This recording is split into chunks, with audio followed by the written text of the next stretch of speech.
Okay, everybody. So I do see that there are still people joining the call, but I do want to get underway to respect people's time and to make sure that we get finished up by 5 o'clock. For those of you that do not know me, my name is Warren Mabee, and I'm the director of the School of Policy Studies here at Queen's University.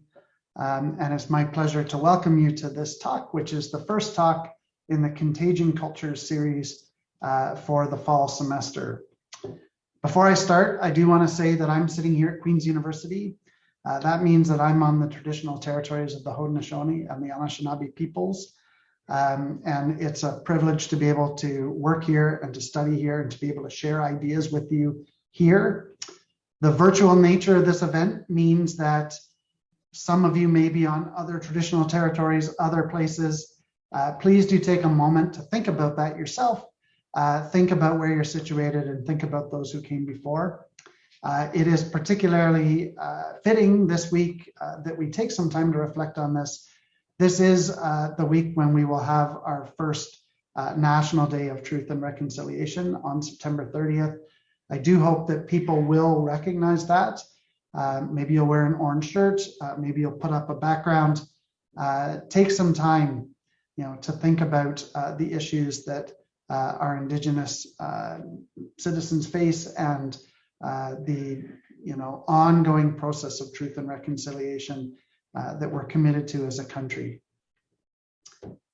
It's a real pleasure, as I say, to welcome you here. And I do have a presentation I'm going to launch into, so I'm just going to share my screen so you can see my slides. Whoops, that's the wrong button. So here we go. So the name of this lecture is COVID-19 in a post-election world. And I will say that when I was looking at this yesterday, I thought to myself, what on earth does that mean? I'm the one who came up with this title, but I have to say, it's maybe not the right title for what it is that I want to talk about. It's the kind of title that if it came to me on a student's paper, I would send it back with a question mark, because what I really mean is COVID-19 and how it will affect the post-election world, particularly here in Canada.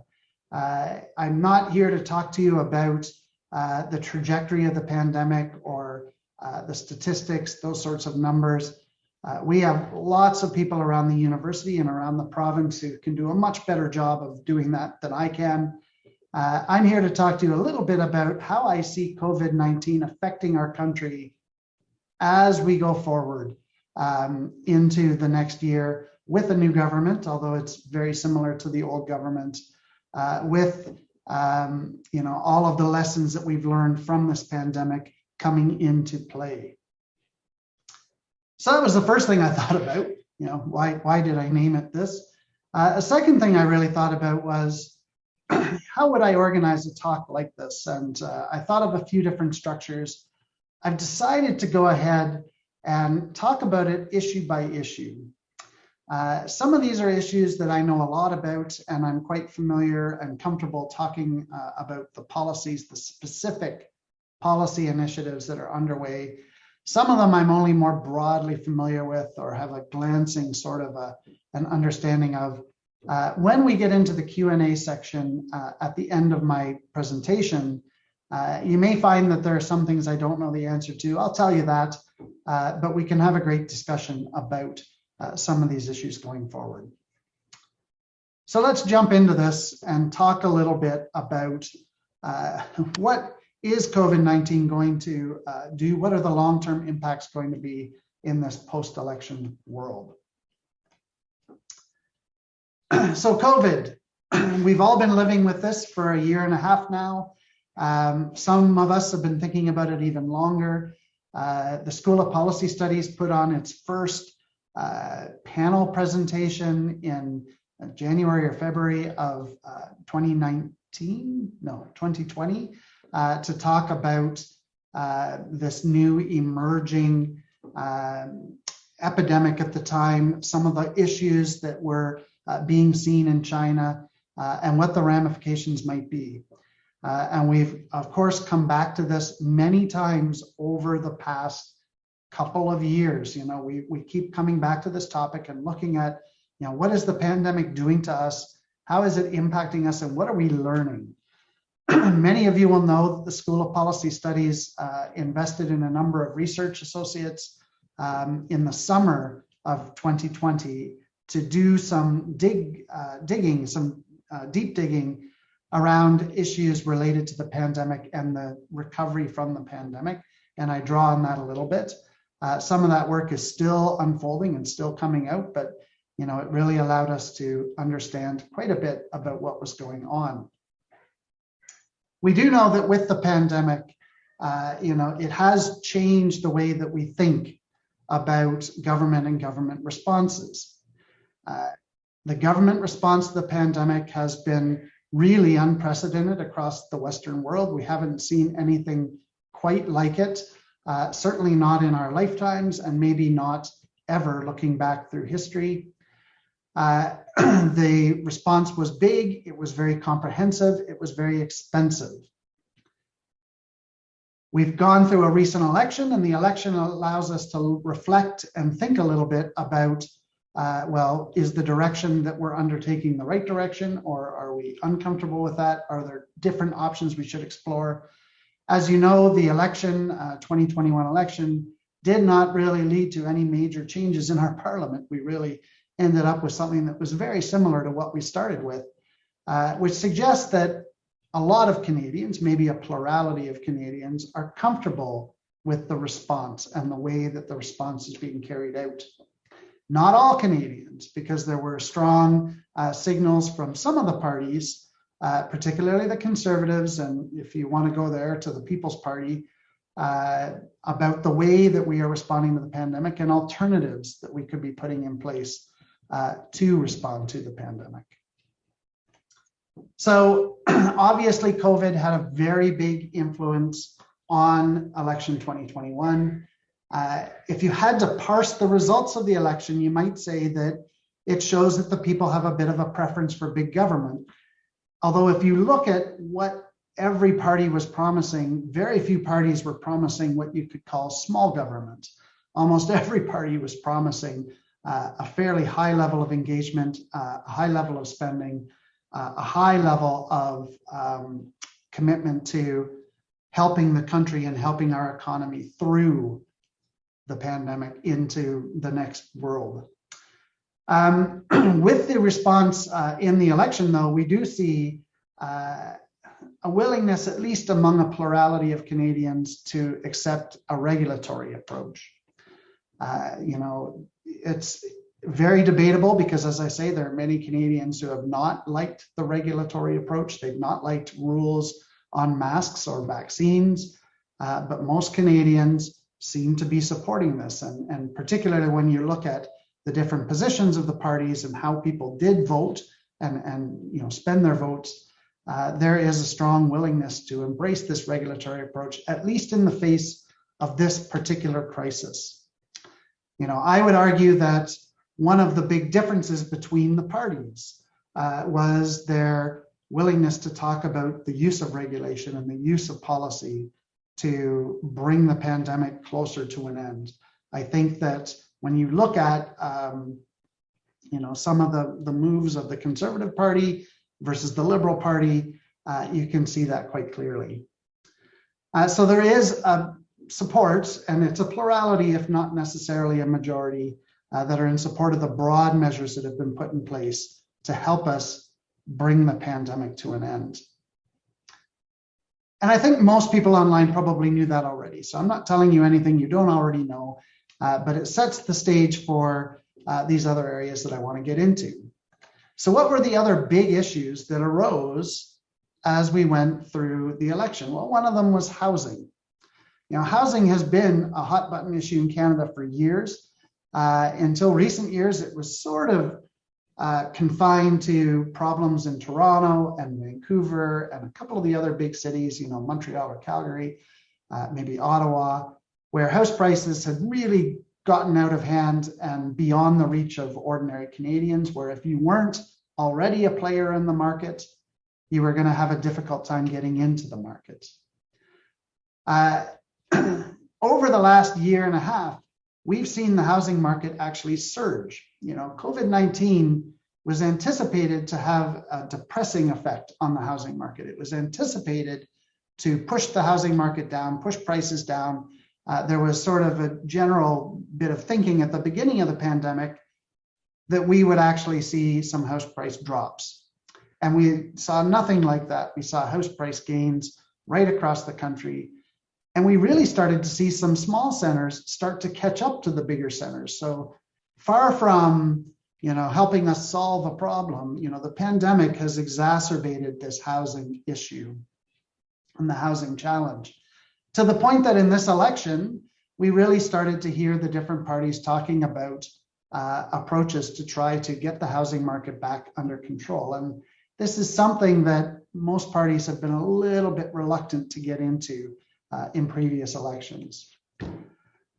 So, as I say, it's exacerbated by COVID-19. This is an issue that has been made worse through the pandemic, particularly as people have tried to find bigger houses or houses with yards or maybe a better quality of life. So they've taken their money out of big cities and moved into smaller towns. There's been a lot of pressure on housing markets across the country. And it means that we now have a housing market across Canada that is quite vulnerable. The responses that different parties were proposing included new taxes on capital gains, and taxes that would help maybe slow down some of this price growth, as well as regulation, particularly around foreign home buyers. So many of the parties decided that this was a policy tack that they could take, a regulatory approach. So again, a willingness to embrace some of those big government tools to intervene in the housing market that we haven't really seen to this scale in previous elections. There's a big generational gap here. Typically, older Canadians are more likely to own their own home and to have benefited from the various ups in the housing cycle. Younger people tend to not have benefited. And so we're seeing some of that in the results of the election. We're seeing some of that in the polling. But there's a growing understanding that these very high house prices cannot be good for the country over the long term. That it's stifling development of other businesses. It's stifling our ability to respond to other crises. It's hard to bring in workers if they cannot find a place to live that's affordable. It is hard to promote a business or a venture if people can't afford to be there to take part. So there have been a lot of challenges along those lines. Children, and particularly childcare. So this was another defining feature in the previous election. And it is a place where the parties were starkly different. So again, Liberals and the NDP, because the NDP essentially used the same platform, promised a lot around childcare. And I think that this resonated deeply, particularly with female voters who are more likely to be saddled with that role of, primary child care provider. It resonated with families that have young children that are struggling to pay childcare costs. There are lots of benefits to bringing in these types of policies. It helps a number of groups that have been sort of disenfranchised through the current system. And it would help many people probably in their return to work. So it ties into some of the other themes that we're going to talk about. As I say, there was a stark difference. The Conservative Party wanted to put more money into the hands of individuals or households that could then use it if they wanted to help pay for childcare, but it was a very small amount compared to what the Liberals and the NDP were promoting. And that, I think, was one of the primary things that people thought about when they were making their decisions on election day. And as I say, I think that there was a gendered aspect to that response. COVID-19 has fueled what some journalists are calling a she session. It has unfairly impacted women, and the childcare subsidies that were being talked about would help to start make up that gap. So there is quite a bit of support across Canada for policies that will better support families. And I think that, again, the decisions that were made in the election signal a willingness to embrace those policies by the electorate. And it goes right back to more funding and more money to support these programs. So again, embracing that big government kind of an approach. Guns, so gun control did come up in the election, and you might wonder, what's gun control got to do with COVID? The two things are very, very different, but there is a similarity in those that resist regulation around COVID measures and those that resist regulation around guns, and particularly some of the more advanced weapons that are available right now that are being managed through different policies, introduced through the Liberals. So this was also an issue, and an issue that I think the Conservatives weren't quite sure how to respond to. I think that they took a temperature of the electorate and then found that maybe they were not quite right with what they had taken, because they came back and they responded with essentially tougher measures halfway through. That kind of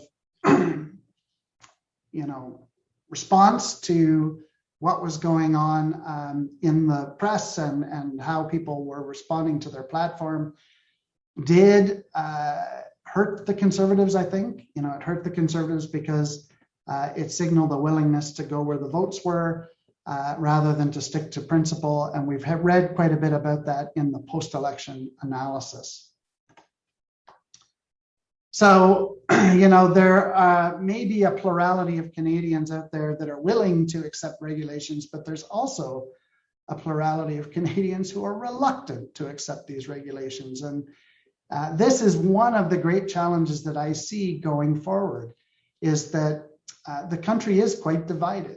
And there are people in the country who don't believe that the role of government is to further regulate and further restrict what they see as freedoms. There's another side of the population that thinks that we should be getting involved and we should be restricting. It's come out strongly in the COVID discussions. It's being reflected in some of the discussions about things like gun control.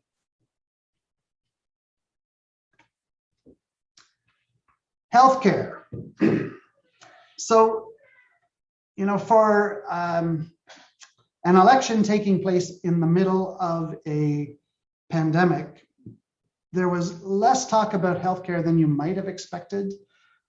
Certainly, there was some talk about how things would be funded. The Liberals wanted to provide thousands of doctors into the system. The Conservatives wanted to increase transfers to allow the provinces to do some of the work. There's a fundamental question there about those federal-provincial relations and who's responsible for developing and implementing the healthcare response. It is clear from the pandemic that there are points or sections of our healthcare system that are in a bit of crisis. And the stress of the pandemic has put more parts of those systems into crisis. We're hearing right now about, great shortages in nurses and great shortages in doctors in various places. We need a plan to start putting resources back, but these are not resources that can be developed at the drop of a hat. There's a long-term training and delivery component that is needed. And we need to be thinking, is this a one-off event for our lives? This pandemic, is this going to be something that we face once and then we don't see again? Or the more likely scenario, is this something that may come up again in many of our lives and that we need to be better prepared for?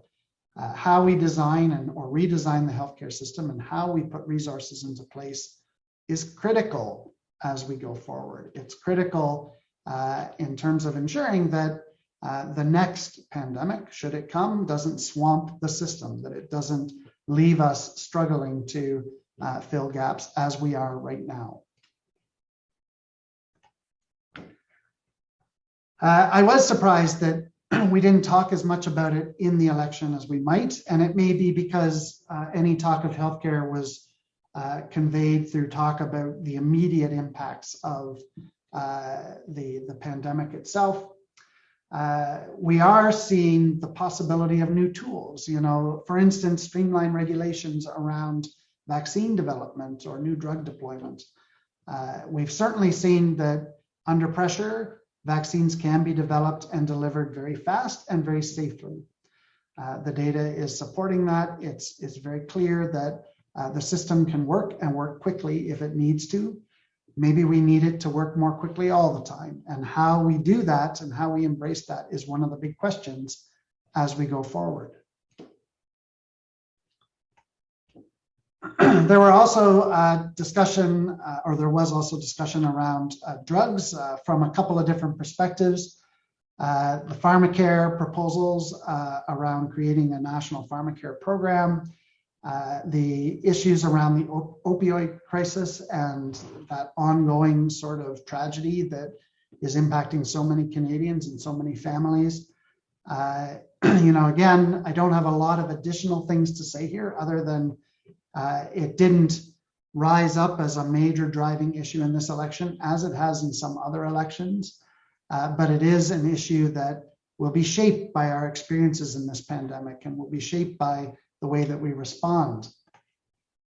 I think that the Pharmacare programs are game changers, to come in with these sorts of supports, and it ties right back to that kind of big government, big support network sort of system that we've been talking about. A lot of the challenges that we've had with things like opioids are still there. They've been masked by the pandemic and maybe ignored to some extent during the pandemic, but as we come out of the pandemic, they're right there and will have to be dealt with as we go forward. Energy. So, as many of you will know, I'm an energy expert of sorts. I spend a lot of time thinking about the energy system in Canada and globally. I spend a lot of time really thinking about renewable energy. This did not get a huge amount of coverage or press during the election, and yet it is a really critical area that I think we need to be focused on. What we're seeing through the pandemic and the impacts of the pandemic, first off, we didn't see huge decreases in demand for energy. And the pandemic was probably the single greatest change in our behavior that we've been able to observe, in our society, in our lifetimes, as I've said before. There have been people in the past who are convinced that all we need to make are some lifestyle changes, that we just need to take the bus more often, or we just need to turn the thermostat down, and we can make a move on the climate agenda. Well, from an energy perspective, we're not seeing big lifestyle changes affecting energy use. If anything, we saw energy use increase in some categories, particularly in buildings and around electricity use. For appliances and for computers. This is concerning because it suggests that solving the energy problem is more of a challenge than maybe some people anticipated at the beginning, and will require stronger measures, stronger regulation than some people might have anticipated at the start. I think that there's a lot of different visions for the energy sector among the different parties who put platforms forward in the last election. Really, it all came down to the rate of transition. I don't think there are any parties who suggest that there will be no transition in the energy sector anymore. It's just how fast will we make that transition, and how fast can we make that transition? The Conservatives are a little bit more conservative, and the Liberals are a little bit more optimistic, and the other parties kind of fall along the spectrum on either side of that. So if we're going to achieve some of the changes in our energy consumption portfolio and in the energy supply portfolio, we're going to have to start making some real changes quickly, is the observation that we can take from the pandemic. Same thing with climate. Climate has been top of mind for many people this summer. If you live out west or have visited out west, you know the impact of the wildfires on everything from air quality to the forests and the landscapes that everybody's grown to know. We anticipate yet more fires. We don't think that this was a particularly unusual year in the face of a warming climate, because we see these forests drying out, we see insect outbreaks happening on a more regular basis, we see the fuel load rising, and that is all it takes for these fires to really get out of hand. We're not seeing the same precipitation patterns that we once did. In the east, we haven't had to worry too much about rain. Things have been fairly predictable, if somewhat off kilter from what we normally would expect. In the west, we've got massive drought. In fact, a mega drought is the way that many scientists are describing it now.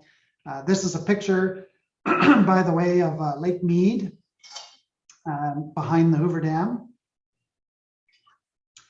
And what this picture shows you is just how much the reservoir has dropped in the last 20 years.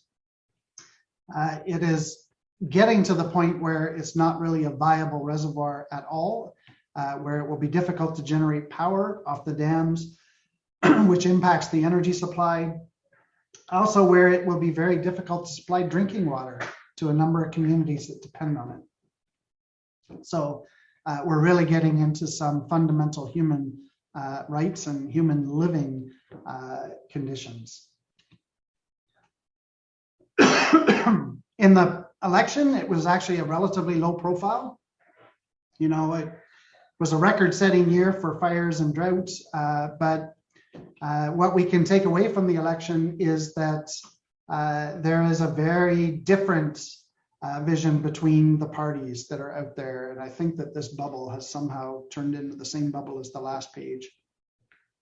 The parties do agree now, for the most part, that we need climate plans and we need to be moving in an actionable way. But again, it comes back to how fast, to what degree do these transitions take place?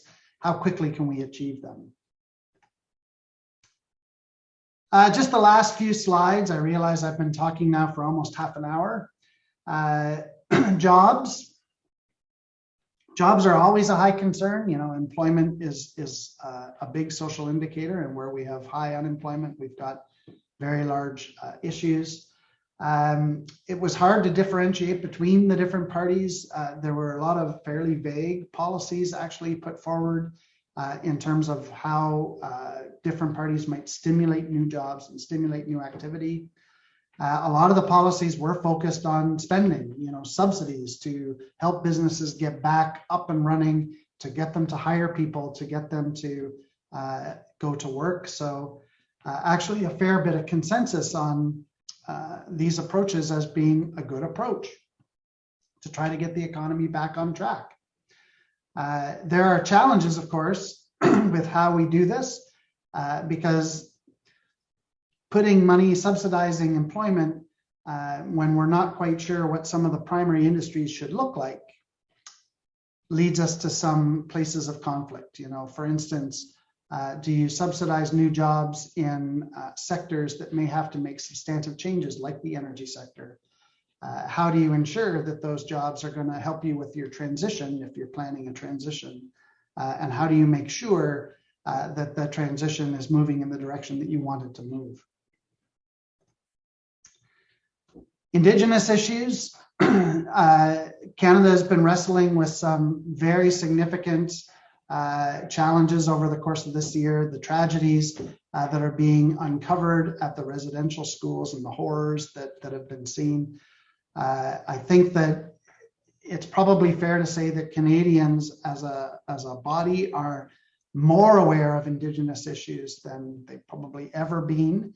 And I think that there's a tremendous amount of support to move forward on these issues. Although I also think that many Canadians struggle with understanding the way to move forward. And this election didn't really give us a lot of insight into that. The focus was on immediate issues, and maybe that's appropriate, issues around the residential schools and the legacy of these schools, issues around provision of clean water to all of the communities that are out there, because we still have a shameful legacy there. There are still big questions ultimately about governance, and I mean self-governance, bringing that promise back to Indigenous communities across our country. And I think that it's really important for us to recognize that Indigenous voices will be very loud in the post-COVID world around many of the other things that we've been talking about. The resources, the energy supply, the climate itself. It's going to be a different discussion than it was in the past.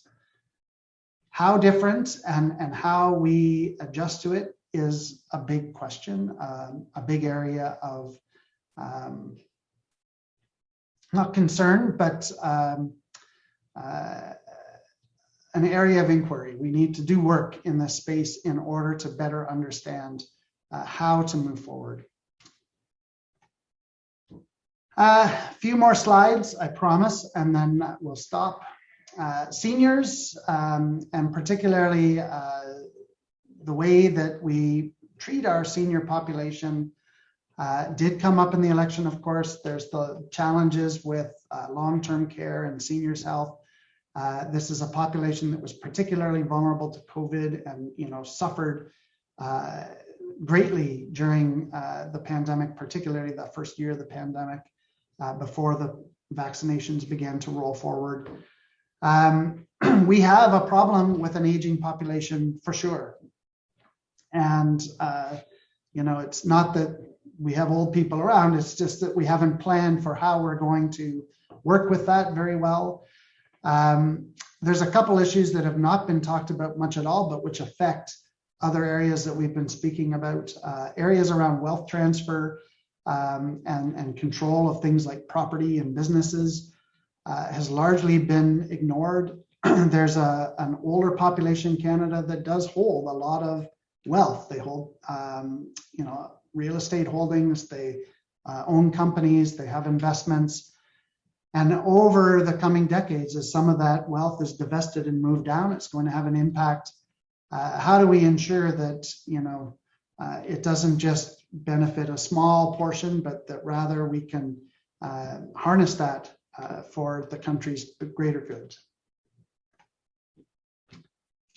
Immigration. So immigration is the flip side to the previous problem.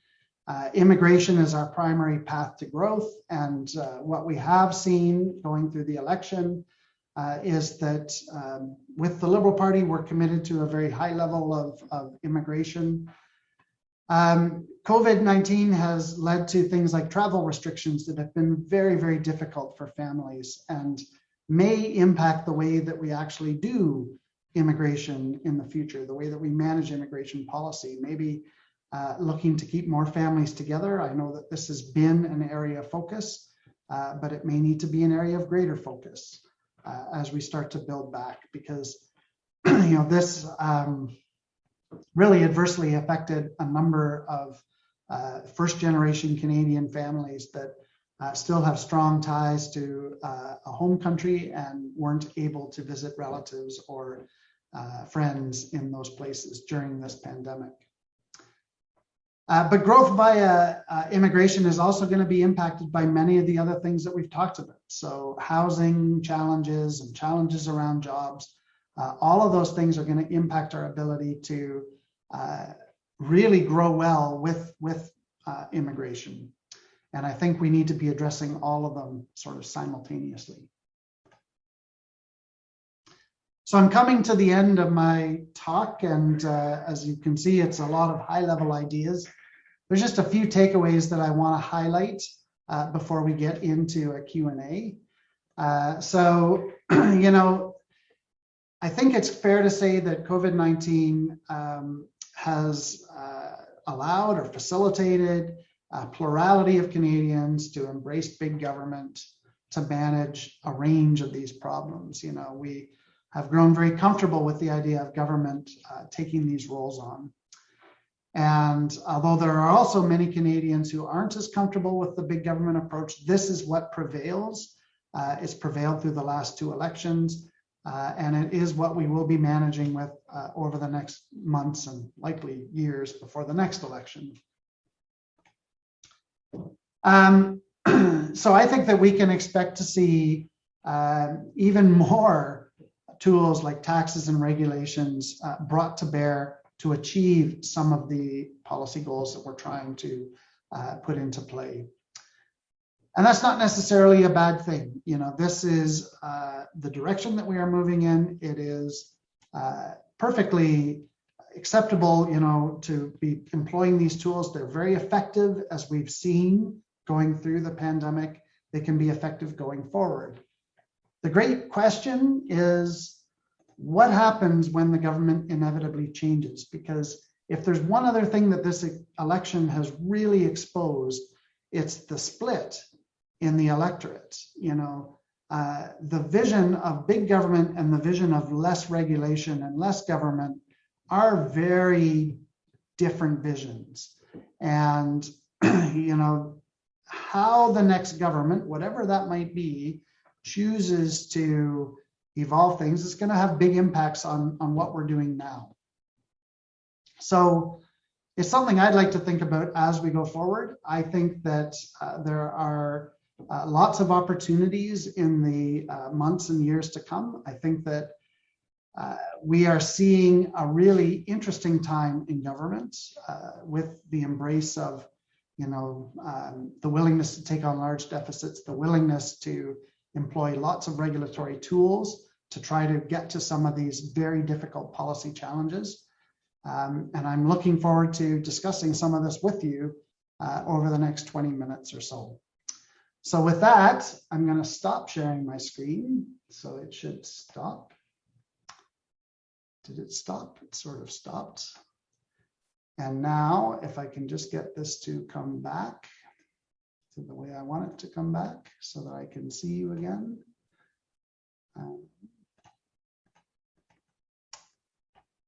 Well, I don't know why it's not coming back the way I'd like it to, but I am now ready to start taking some questions. I just have to get access to the controls, which for some reason it is not letting me have access to.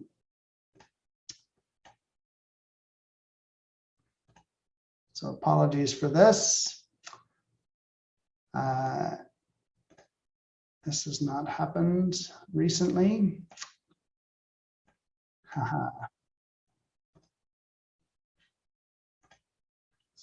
Close this. So unfortunately, right now, I cannot see any of your questions or hands or comments because my computer has decided to remain in presentation mode. I'm not even sure what you can see right now. And of course, I can't hear you. And I can't get to the controls to make sure that you can actually hear what I'm saying.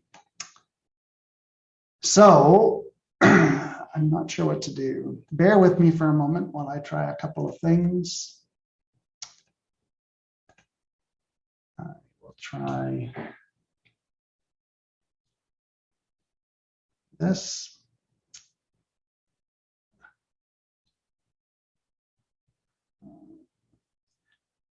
So again, sorry folks, this has very much frozen on me, and I'm worried that the only way that I can fix it is by turning it off, and that would end the webinar. So I'm just trying to see what I can do.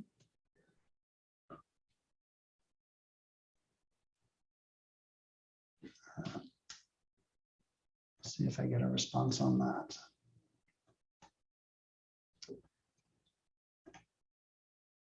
Okay, folks, so I don't have a good answer. So what I'm going to do is I'm going to try to restart this. If I lose you, I apologize. And I will be sure that we put this transcript up. If I do get you back, I'm happy to take questions. So apologies for this, and we'll be right back.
Okay, I'm hoping people can still hear me. I apologize for that. That's not happened to me before. I'm not sure what you were seeing or hearing from me over the last few minutes. Oh, good. Thanks, Jennifer. I appreciate that for letting me know that you can see me. This is the problem with the webinar function, is that I can't see you. I can just see myself. So this is the Q&A portion of the section. There are two ways that you can post questions to me. You can put them into the Q&A function at the bottom of your screen. You can also pop them into the chat. And I know that the chat is functional because I can see a couple of comments there. The Q&A function also works. So I'm not sure if people have anything. And here we have one from Peter. So Peter, thanks for this. With regards to jobs and employment, what extent do you perceive employment shortages being experienced in some sectors like hospitality? And how much does that represent fundamental structural changes in the workforce rather than a temporary impact of COVID-related benefits like the CERB?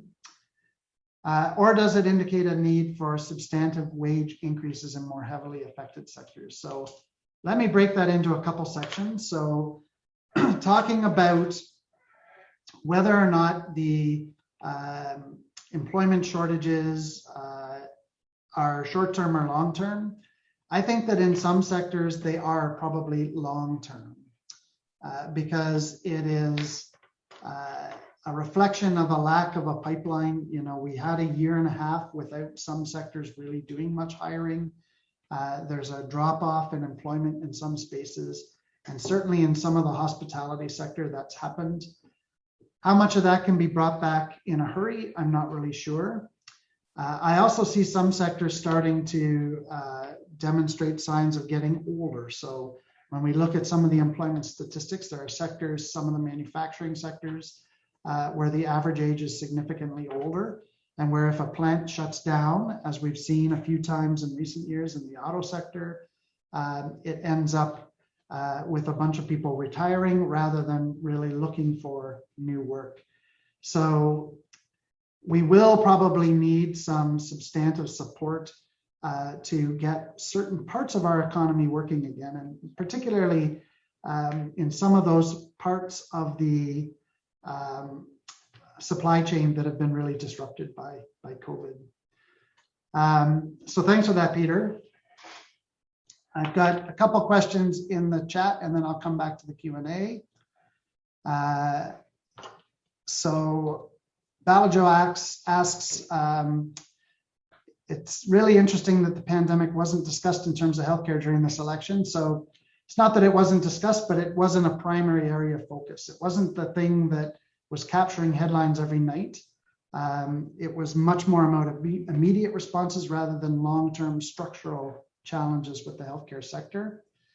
I think that part of the issue with this election is that it was called and run as we were all dealing with the day-to-day impacts of the election or the pandemic itself. So it was difficult for everybody to really wrap their heads around some of these long-term impacts. There were thought pieces published, there were articles and some good discussion in the media around these long-term challenges, but they didn't capture people's attention. And I think it's because the average Canadian's attention was focused on how are we going to get through the next few weeks, get our kids back to school, manage going back into the workplace in many cases. A lot of challenges there that needed to be dealt with. It may beg the question, why hold the election during the middle of the pandemic? That question's been asked many times in the media, and I think that the answer is fairly clear. Boyd Holmes asks, the United States held an election in 1920 during the Great Flu epidemic. Do you see any parallels between that election and the pandemic election? There are parallels, of course, between the elections. I think that similarly in 1920, there was a real focus on the kind of current issue rather than some of the long-term plans for the economy.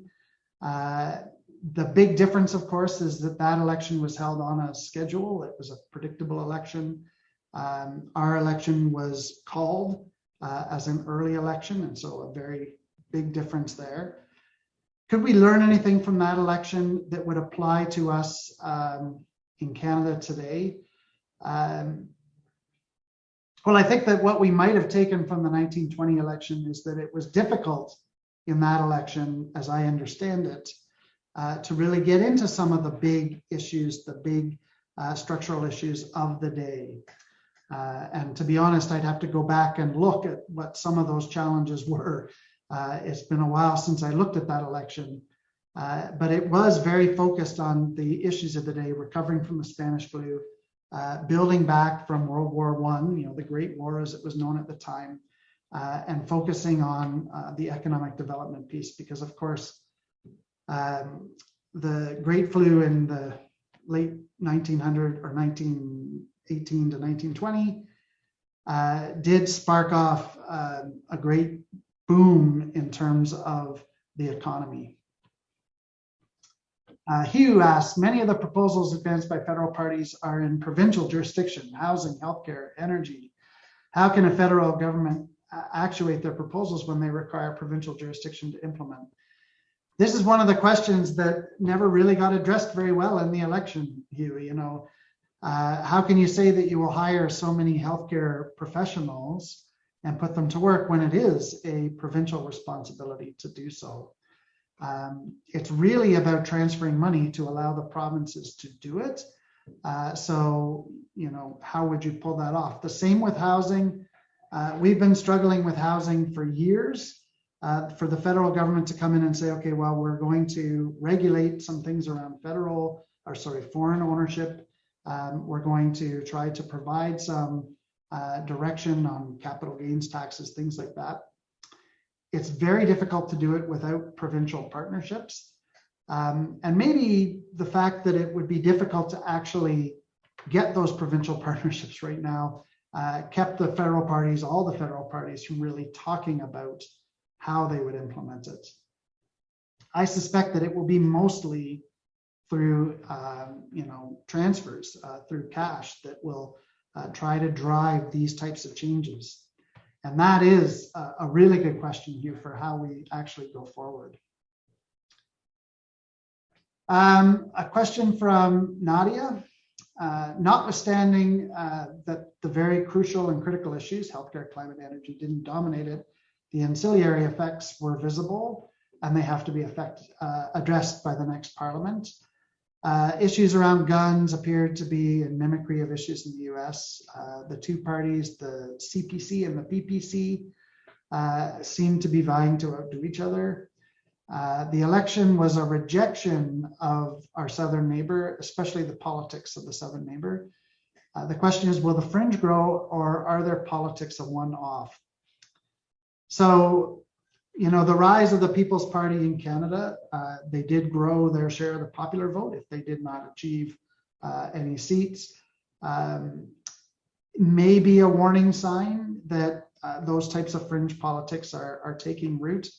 It may have also been a reaction to the strategy of the Conservative Party of Canada to embrace a lot of very centrist policies, which left some of that right fringe exposed, in a way that another party could take advantage of it.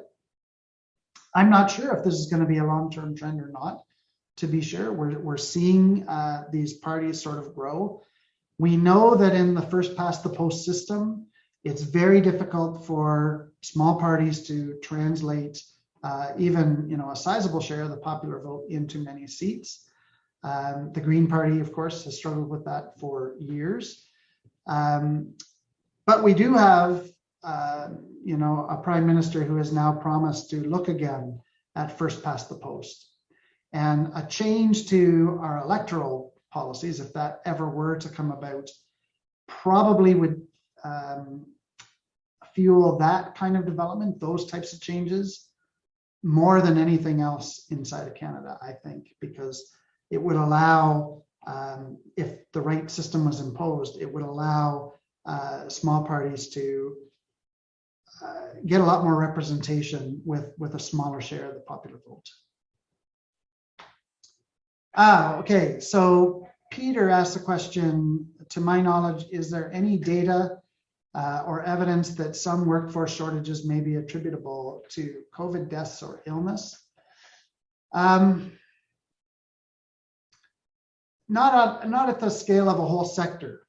A lot has been made, for instance, of migrant workers and the challenges with migrant workers, that were exposed to COVID. There's quite an important case, I think, going through right now around the farm where 200 migrant workers were impacted by COVID here in Ontario.